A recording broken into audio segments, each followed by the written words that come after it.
Erano passate le 23 da qualche minuto quando una ragazza di 20 anni di origini cinesi è stata falciata da un'auto all'improvviso mentre percorreva strada Marosticana a Polegge nei pressi dell'incrocio per Cresole.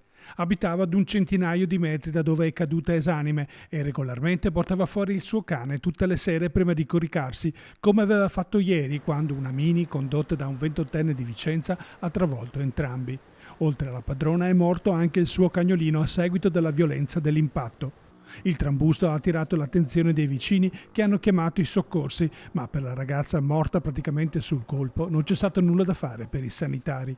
Sulla dinamica dell'incidente sono ancora in corso accertamenti a seguito dei rilievi effettuati dagli agenti della polizia locale, ma risultano inquietanti alcune sinistre coincidenze. Esattamente in questo incrocio ha perso la vita il 7 marzo scorso un ciclista 32enne che abitava qui a pochi metri dal luogo dell'impatto.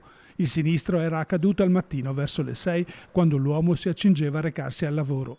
Quell'incidente era avvenuto a distanza di un mese da un altro mortale avvenuto a circa 1 chilometro prima, dove a perdere la vita era stato un ciclista trentenne. Sempre su strada Marosticana è morto nel frattempo un 75enne investito assieme alla moglie mentre attraversava la strada.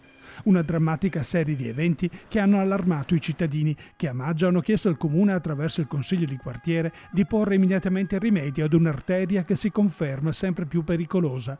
Compaiono sempre più biciclette bianche al lato della carreggiata a monito dei sinistri accaduti. Una petizione promossa dall'associazione Velocittà aveva raccolto 1600 firme online per chiedere maggiore sicurezza per ciclisti e pedoni. In questo incrocio in particolare, numerosi testimoni raccontano di veicoli che allo scattare della luce arancione del semaforo, anziché fermarsi, accelerano a tutta velocità.